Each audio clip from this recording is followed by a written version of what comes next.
Welcome to the Businesses Start Here podcast, hosted by David Vigliotti and Vigliotti and Associates. We're here to talk with business owners and business experts to inspire and encourage entrepreneurs. Welcome to the Businesses Start Here podcast. We're so excited to share this episode with you. We've got Marvin Green with us, the founder of Triumphant Data Solutions. Marvin and I have been working together for about 3 years, helping to get his business up and running, or take it from where it was when we met to grow it exponentially now that we're working together.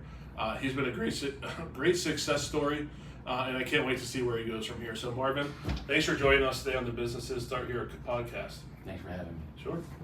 So why don't we just get into it? What background do you have? So your company is an IT company. How did you get into it? What was your experience prior to that? Were you working in IT? I know you have a degree in it, but why don't you give us a little more detail? Yeah, so when I got started, I was out of high school, and there was a community organization called Triumphant Data Solutions, and they were putting us through CompTIA 21-week boot camp sessions. What's CompTIA? CompTIA is a certification to work on the hardware of the computer. Okay. So I went through that certification, went through the program, and after the program, we worked at McGee Women's Hospital's help desk. So I was there for a couple of years, and then transitioned to working for a nonprofit. So I was running there.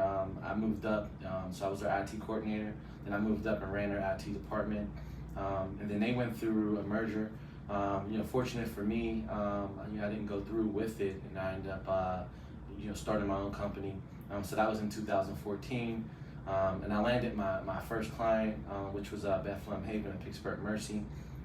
So from that first client, I kind of evolved and got some more clients, and then that first logo was kind of awkward, but I did what I could pull off myself. And then this year went through some rebranding, got a new website, got a new cool logo. It's a Mobius ribbon, so that is like the IT continues with you. So that's kind of what that concept behind that is. So now that it's launched differently now. I'm trying to move it from a IT consultation business to an actual full-fledged managed service provider IT business. So what's the difference between the two different offerings? The IT consulting business is basically related to landscaping. I'm just the person with the lawnmower. Okay. So I cut all the grasses, I give all the quotes, I do all the work, I do everything. When you have an MSP, a managed service provider, you can have a fully managed environment. So you get a NOC team, so you get a team that manages the network. So I don't have to actually sit there and receive emails from the firewall about alerts. You get a technician to handle a lot of the direct stuff without me having to be the one to handle every tier of the work. Right. For the service levels. So it's more, and it works out better because it's not just a transactional contract. It's more transformational. So we get into IT planning and bring a business along to their growth relative to their business strategic plan. Great. So what made you start the business? I know you were with one organization and they merged with another. Obviously at that point you have an option maybe to stay there, to find another job, or to start a business. So what made you choose to start your own business avenue? I actually got advised. So there was the associate director at the company I was on. He invited me to a board meeting, and kind of gave me the view. It was the only board meeting I ever been to, during that time. So I was like, wow, I get to go to this board meeting, I get to see what's going on. And so there was two companies involved. One was LifeWorks. They wanted one part, and the other one was Bethlehem Haven and Pittsburgh Mercy. Mm-hmm. So they still had that void of the IT. Right. So he was like, they took, they went through with the merger, but there's this opportunity, a gap that's still out here. Maybe you can go talk to them and see if they're interested, and that would be a good way to get started. So I met with them, and they were like, yeah, let's do it. So I went through, and but that the wildest thing is, two weeks before that, right after that meeting, I had to put together a transition plan. It was 5 pages of just all the details of what I do for the company. And then I sat down with my friend, and we basically built out the contract. And he was like, go in there tomorrow and see what works. Yeah. So it didn't really happen tomorrow. So I sent them an email. We finally set up a meeting, and we sat down. And I was kind of nervous because I was like, I had an employee mindset. So I'm like, I don't know if this works like this, right? Yeah. But it was cool, to see that, it does work like that. The hardest part in the beginning, which you were real helpful on in transitioning to, was realizing that, that money that the business was making is not actually my money as far as my income. Yep. So that was. That's a lot of people don't realize that until it's too late. Yeah, it took a long time to realize that, but I'm glad I realized that in a good enough time to not, damage or to growth. Because 2014 is when everything started. 2015, that's when I registered with, I think it was I registered as a sole proprietor. Yeah. And then right now it's 2021, and now I'm S Corp. So Yep. there's a. It's been a process. Yeah, it's definitely been a process. Did you always want to start your own business? Was it something you had in mind, or it just the opportunity was there and you kind of seized it? It was both. So before that opportunity came, I was doing like residential work, and I was playing around with trying to get contracts. So doing it on the side while you were employed? Okay. Yeah, so like other nonprofits, like I would reach out to them if an opportunity came up, and I would have like projects, but I didn't have a contract. Gotcha. So there was really nice projects, but it wasn't nothing for me to say, hey, cool, I'm gonna do this full time. So the leap wasn't really a leap. I mean, you had $0 revenue obviously until you got the Beth Haven contract, but it wasn't something that wasn't proven. Like, you knew there was work out there. You probably weren't focused on it. Right. But one of the podcasts we recorded previously, you talked about being a third shift entrepreneur, where like you work your first shift and then from like midnight to 6 a.m. Right. is when you're working on your entrepreneurship avenue. Right. Is that kind of what you were doing? You were kind of doing stuff on the side. You kind of proved the concept and then jumped when you saw an opportunity. Yeah, that's exactly what I did. I mean, if I didn't believe in it, if I didn't see it, if I didn't have a vision, I couldn't have done it. Yeah. So I had, I seen it at that time, and I'm a believer of, it was written. So I wrote it down. Yeah. Like, I want to accomplish this, and I feel like that's what would help just by seeing it, down on paper. Yeah. So do you have a vision board or anything like that? I have journals. Inside of the journals, there are like vision, boards, but they're not like, a vision board. So you have a pretty clear view because you're writing. That's something I don't do, Right. and I think I need to. But just writing it down, it's cathartic, right, to get it pen to paper, but also it kind of solidifies, like you said. Right. If it's written down, it's something that you can look at and say, this is a goal I have. And I don't know what the statistic is, but I know people who write down their goals are like exponentially more successful than people who don't. Right. So that's a really cool thing that you do, and I think a good tip for a lot of business owners, especially as they're starting. You can get tripped up sometimes by the valleys. Mm-hmm. When you're a business owner, it's not just a straight shot up like everybody thinks it is. Right. It's a shot up, maybe a plateau for a little bit, maybe a dip down. Who knows what is going to come your way, but you can get distracted if you don't have that clear vision of where you're headed. Yeah, I think values is a big deal too. Yeah. So when you write it down, it's becoming real now, right? So it's like, does this fit into my value set? Because next is going to go into my strategy, right? You're going to like figure out how to accomplish this thing, and by writing it down, it feels real. Yeah. Because it's no longer just logical. It's no longer just in your head. Yeah. When you were going to start the business, so you're married. Mm-hmm. Did you have a discussion with your wife about it? Like, how did that go? Not really. Okay. But I told her, she was wondering what I was doing for employment, right? And I'm like, all is well. I got this contract. Right. I'm gonna roll this through. And the thing is, I mean, even right now, she's chasing her dream, right? To me, life is about fulfillment. I get fulfillment from what I do for a living. I love IT, and everything that has to do with it. So and she has that same viewpoint.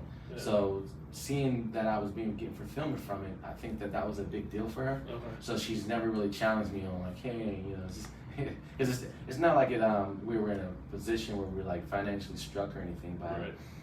But I mean, it's complementary. I think it enhances me as a person instead of changes, who I am. I don't have to change to be IT and then go back. So you had the experience. You were just building on what you'd already learned. Right. Yeah. So it wasn't. I think a lot of times entrepreneurs or people who want to start a business think there's this giant jump you have to make. And we haven't done a lot of these podcasts yet, but myself and every single person that I've interviewed did it incrementally. Right. So there's this process that you go through where you start, you probably work in the field, like you have a job in this industry, in this specialty, this function, whatever it is that you're going to start your business in, and then you have that entrepreneurial spirit, and you start testing the waters a little bit. You keep your job, test the waters, keep your job, test the waters, starts to grow, and then something happens where you have to make a decision. Either the business grows so much, there's a merger at your job, leadership changes, who knows what at your current employment, where this is the time. Right. Do I take advantage of it, or do I just stay an employee forever?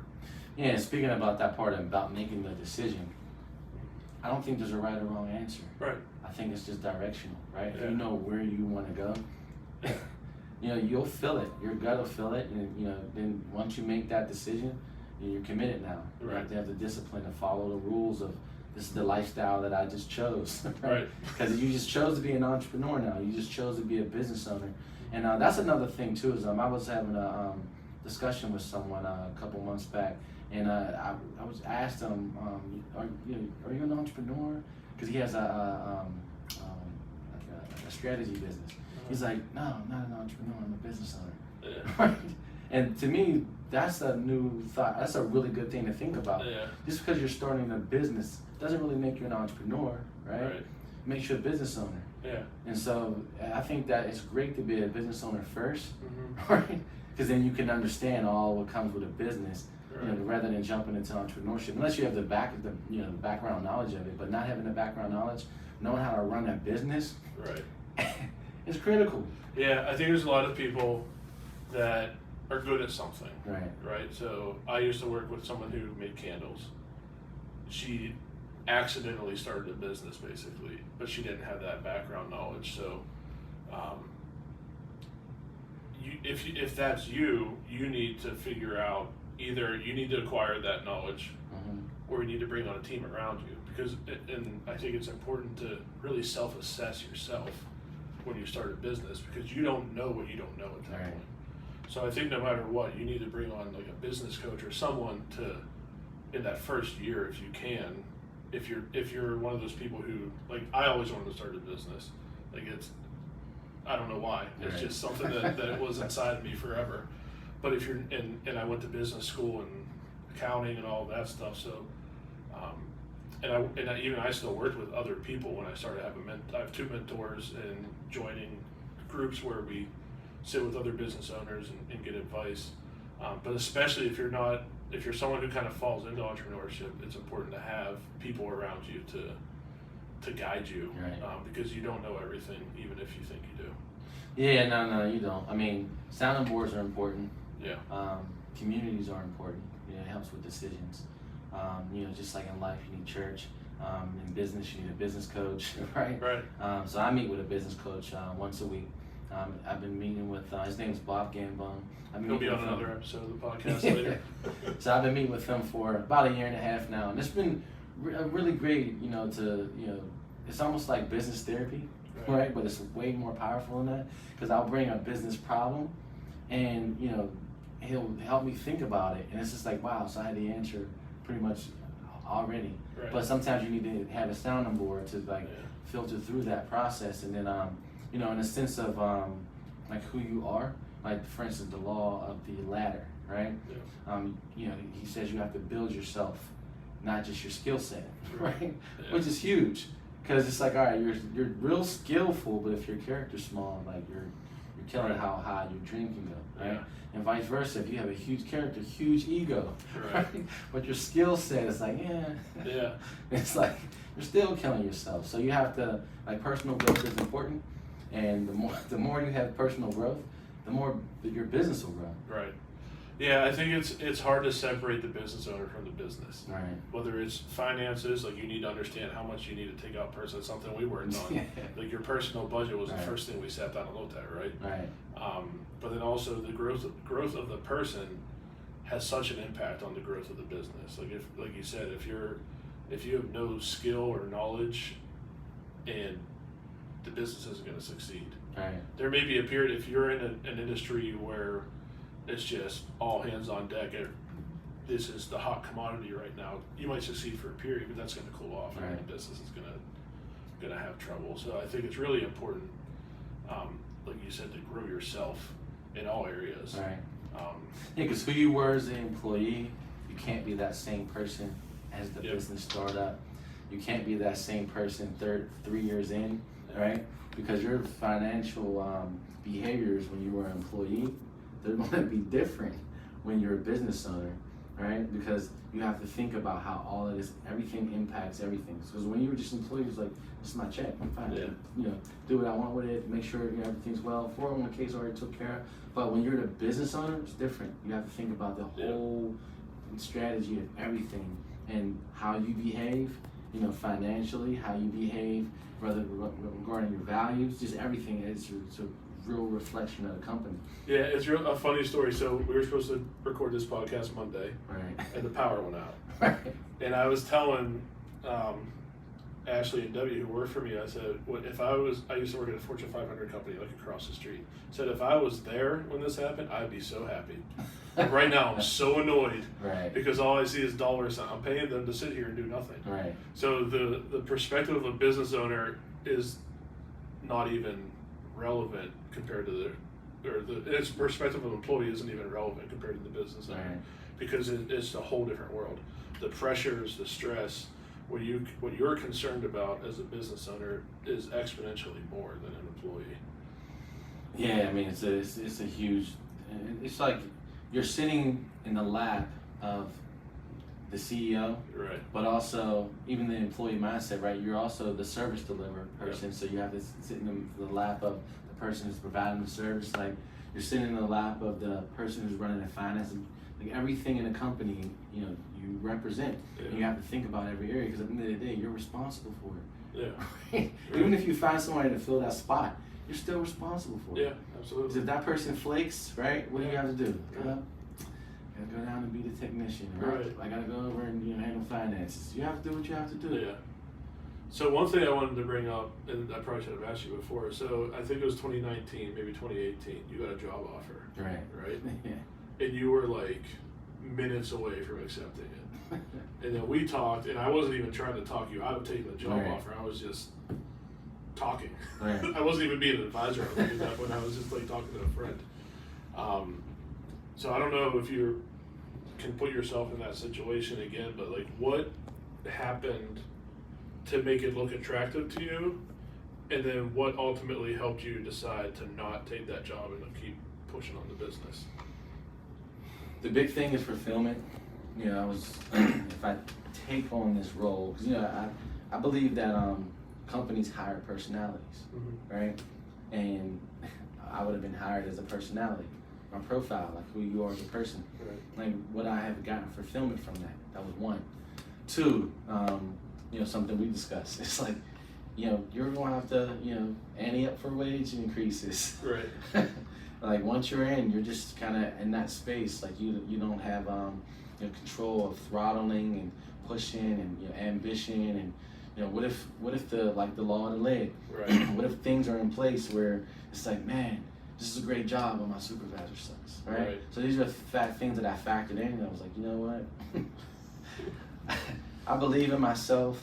I like what I'm doing. Let me stick this through, and it's been, you know, real beneficial. Things have definitely been improving a lot, and there's, you know, a lot of great things happening. You know, we recently just got a contract in Chicago, like so not just Pittsburgh anymore. Yeah. Which is, you know, it's really great to think about that. Like you're in a different space now. Like you get to see different things, and like, you know, that's really the big thing. It's like if you believe in yourself, rather in employment, right? You believe you can do well at that job, right? And you're great at what you do. you're trying to tell me if you had your own ship, right, your own vessel, that you can't believe in yourself in the same way? Yeah. You know, self-empowerment is huge. Self-talk is huge. Yeah. Yeah, people don't get that. People don't get what you say about yourself or have the people around you saying about you.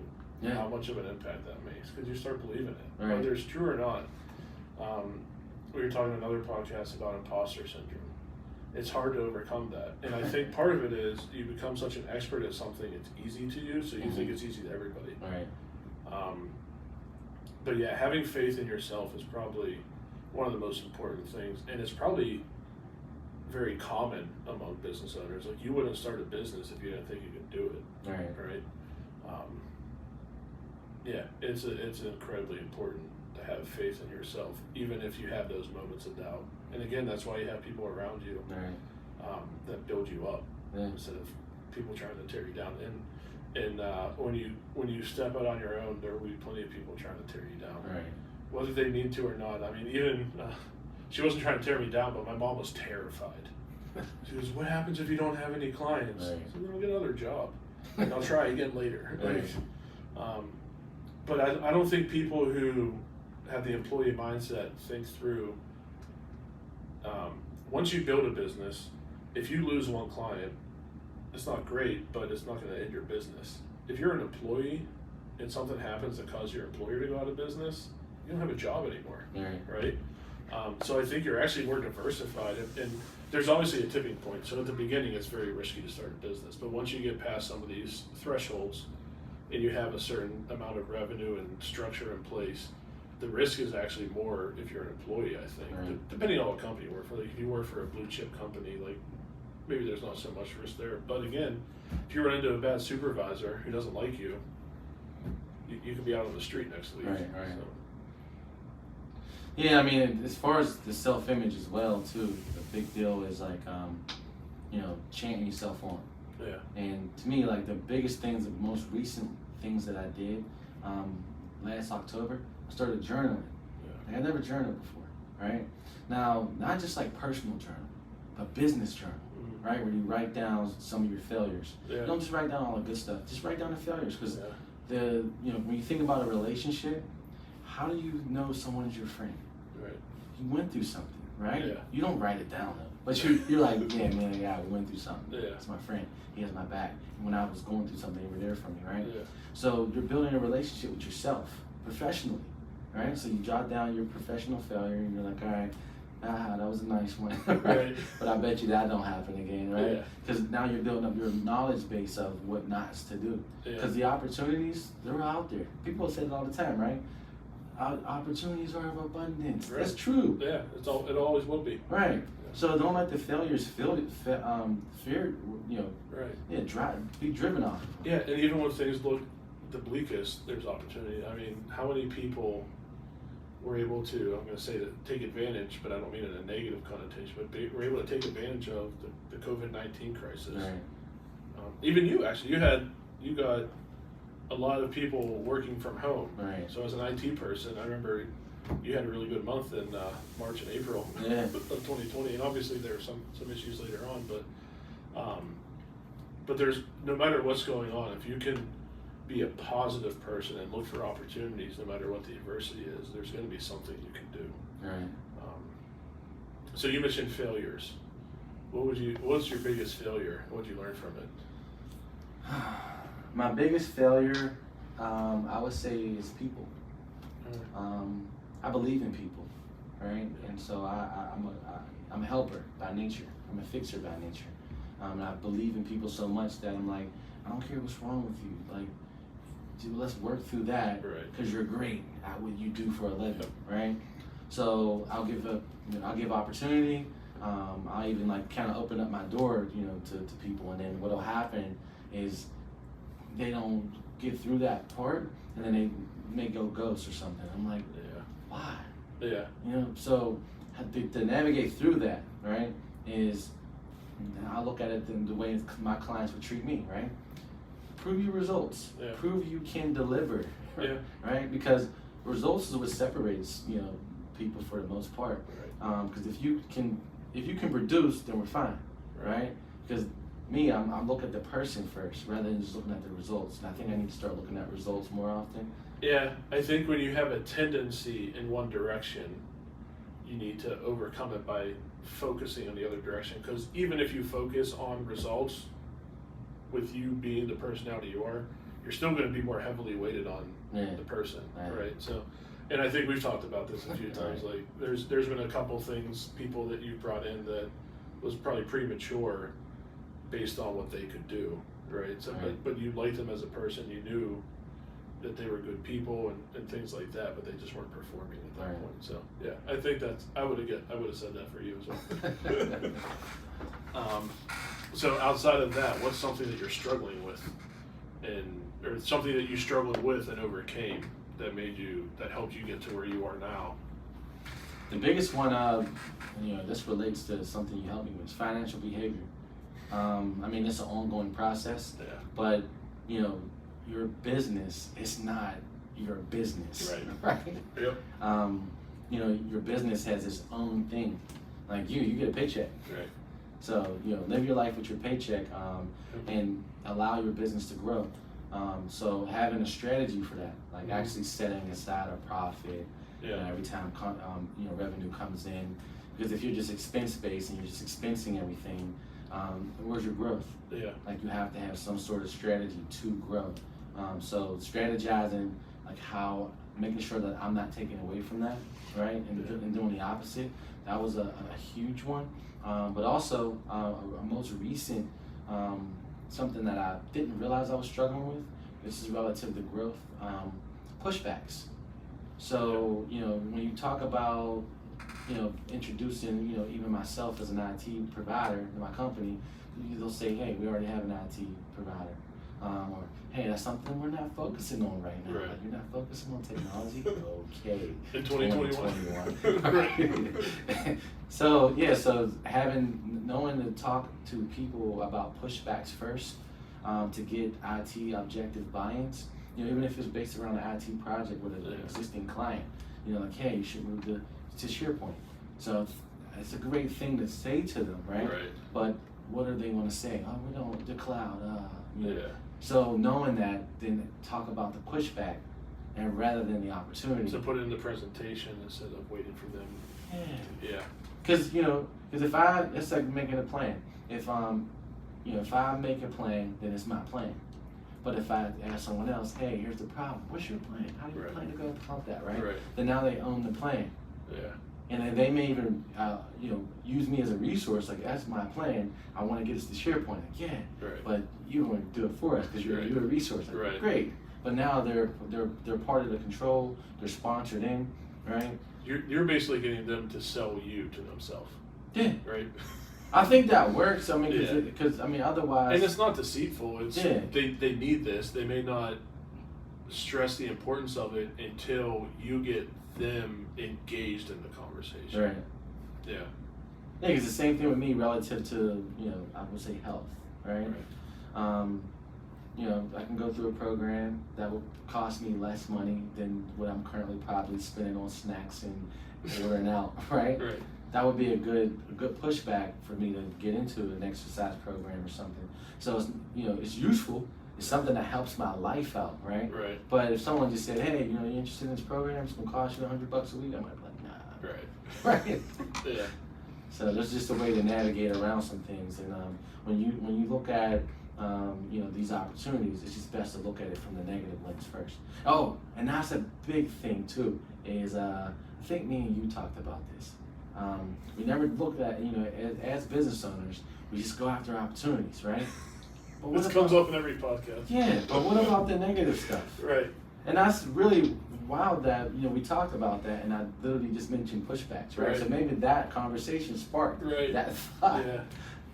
Yeah. Every podcast we've talked about how entrepreneurs, especially, are incredibly positive people for the most part. Like, all you see is positive things. You don't think about all the pushbacks or all the negatives. Like, if you see growth, you see top line growth, you're expecting bottom line growth.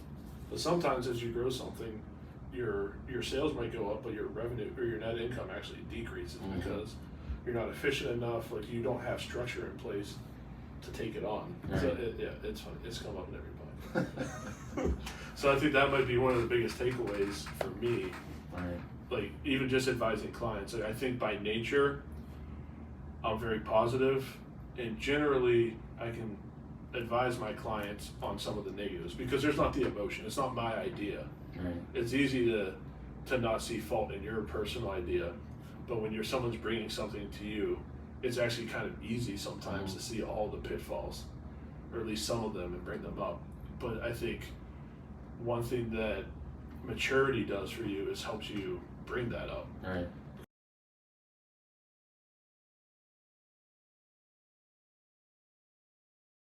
But it's their company, maybe I shouldn't bring it up. Right. But as you get more mature in your business and confident in yourself, it's easier to bring that stuff up because you are the expert. Like they're paying you to be there. And sometimes, like that imposter syndrome we talked about earlier, sometimes that stops you from actually acting like an expert. So confidence, I think, is probably incredibly important in that aspect of advising and getting clients to do the things they know they should do. Right. Yeah, and I mean, talk about maturity. Businesses, they have a business plan, or a strategic plan. Inside of that plan, there's an operations plan. But I never used to care for that, right? But now I'm like, hey, you have this plan. It's navigating your business. Right. IT is right here. Right. Is IT even in that plan? Right. Because it's one of the stools. Yeah, a lot of times it is. Right. But people, and you had a plan and you started working it and it kind of fell by the wayside for a little bit and you brought it back. Like a lot of the decisions you have to make as a business owner, you've already made. In a plan like that. So you said, this is what we're going to do, but then an opportunity comes along that distracts you. And this happened to you all the time. Yeah. It happens to me all the time too. But an opportunity comes along. I can make a lot of money for a short period of time doing this.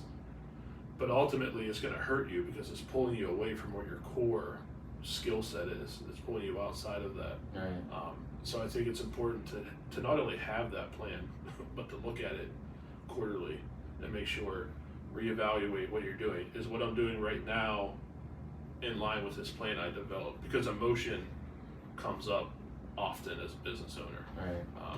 You get excited, or maybe you're having a cash flow crunch and an opportunity comes, and well, if I do this, then it'll get us set for this. But that's not the best thing long term. It's a short term fix for a long term problem. Yeah, because in 2020, my 2021 plan was actually my 2020 plan. Right. But just like everyone else, COVID happened. Yeah.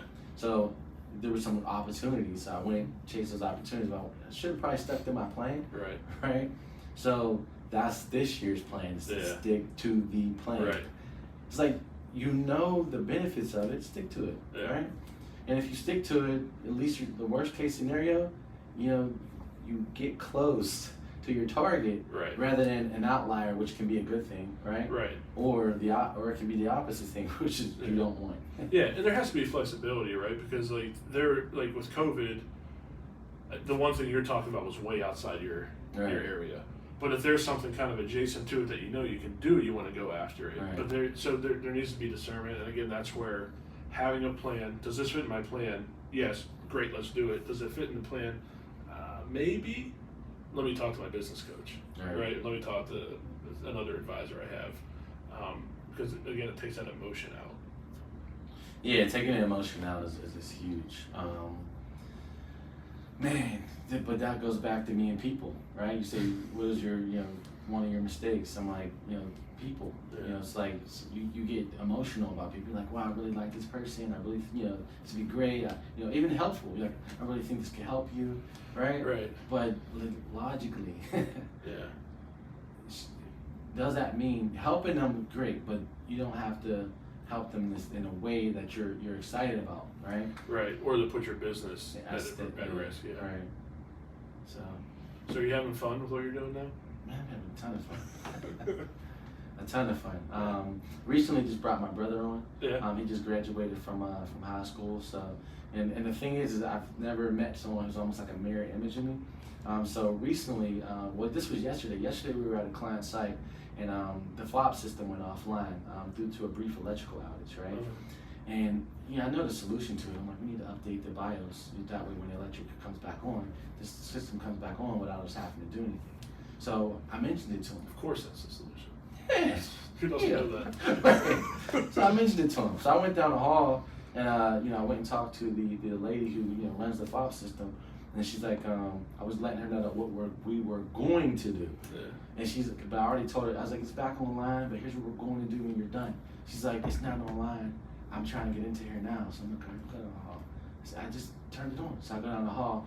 He's in there actually configuring the BIOS, taking care of the thing, and I'm like, yeah, good stuff. That's awesome. So he took care of everything, so the excitement now is like, when you think about a business, right?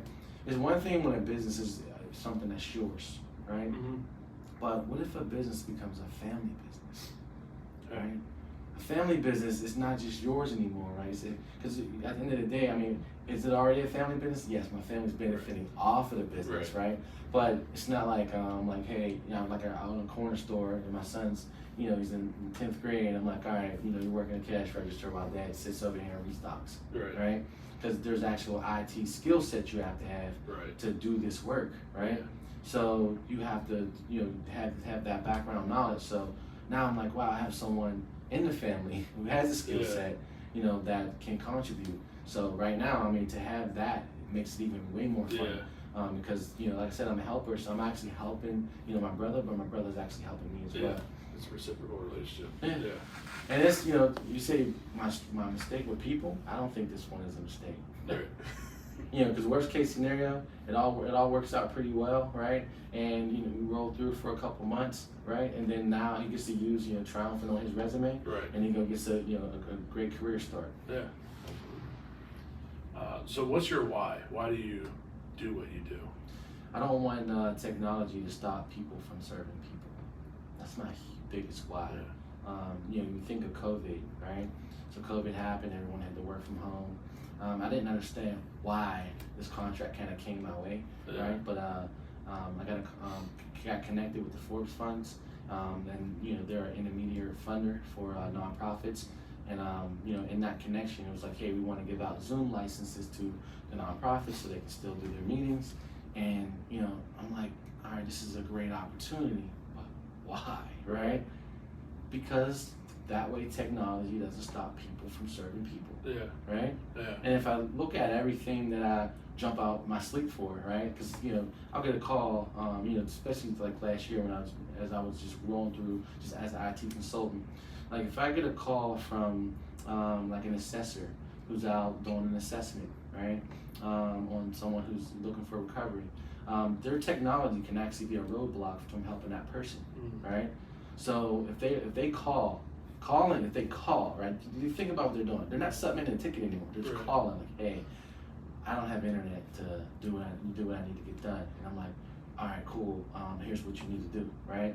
So that's an immediate, that's priority, because that's people serving people, right? And I think technology should never be, it's like every piece of technology has a purpose, right? And its purpose is never for us not to have a relationship, or never for us not to help each other, right? Yeah. And to me, that's what technology does. It helps us. Yeah. Well, that's good, because a lot of people now think of technology as separating people. Right. But I think there's a lot of technology out there and a lot of technology coming that helps connect people together. So that's an awesome why. I think the internet is finally becoming what it should have been in the beginning, what its original purpose was, right? Yeah. There's, now when people send requests to be my friend on social media, right? And I say friend because it's like, it'll be my Facebook friend, right? You'll be my LinkedIn friend. I look at it different now, right? Where I'm like, no, you're not just gonna be a LinkedIn friend. Here's what we're gonna do. I'm gonna send you a link. We're going to schedule a quick 30-minute introduction meeting virtually, right? Yeah. We'll talk with one another, get to know of each other, and we may not ever talk again, like synchronously through that way, but we'll have asynchronous conversation through a post and then respond. And so now when they do something on their LinkedIn, I'm like, hey, I have a relationship with this person, I know this person, rather than I just accepted this person's friend request, and I don't even know if they may be a bot, right? But now this is a real person. Yeah. So it makes you care more. It's like, wow, I know that person. That's pretty cool. Let me like that thing. Yeah. That's good. So what advice do you have for anybody either starting a business or having a tough time in business or doing well but wants to grow? What advice do you have for business owners? I would say self-talk. I would say self-talk is very important. I mean, if you're in an awkward situation, you know, and you know, say for instance, you know, I'll just use this as I'll put me in the hot seat, right? Say a network folder becomes accessible by an employee who shouldn't have access to that folder, right? You would freak out, right? Don't freak out. You're allowed to have a flaw, right? Yeah. But that's a huge flaw, of course, right? So talk yourself through it. Like, what should I responsibly be doing here, right? So hopefully that person gives you a courtesy call, right? Instead of going straight to the CEO and says, hey, you know what? Our IT provider has this folder unlocked and you know, this Y and Z. But if not, regardless of how it goes, you talk yourself through it. Like, you know what? I have to take the best route approach. So do yourself a favor.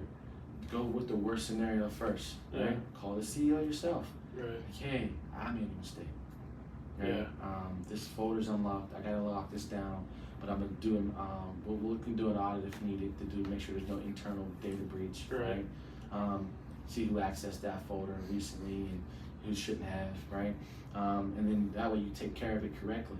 So self-talking in the sense of worst case scenario first. Yeah. Right? Because the best case scenario is that's easy. Like, yeah, I'm great. Right. Hey, everything's all good. Yeah. It's like, no, think about the worst thing that can possibly happen and start there. Yeah. Right? And then work away from that because now guess what you avoided? You avoided the worst thing. Right. Because if you try to, you know, go the opposite route, it's like, hey, let me just go ahead and sneak and fix this thing. Right? Then it's like, hey, you never told us our folder was unlocked. It's like, oh, yeah, I did. Right? Right. And that's where values come in. Yeah. Right? And one thing that I've heard before is a relationship doesn't really start until someone screws up. Because how you handle that tells you everything you need to know about the person's character, the relationship you have with them, things like that. So, right. So that example, I like that example. Yeah, because I believe you're an expert if you could admit that you don't know it all. Yeah. It's like, hey, I don't know the answer to that. I'll get back to you when I have it, because since I am the expert, I will be able to validate the correct answer before I provide it to you. Yeah, and I think that goes back to confidence again, because I know when I started my firm and someone asked me a question, I'm like, I probably should know that. Right. So I wouldn't lie, but I would talk about the part of it I did know and feel inferior. But now talking to other CPAs, there's a group on Twitter called Tax Twitter now.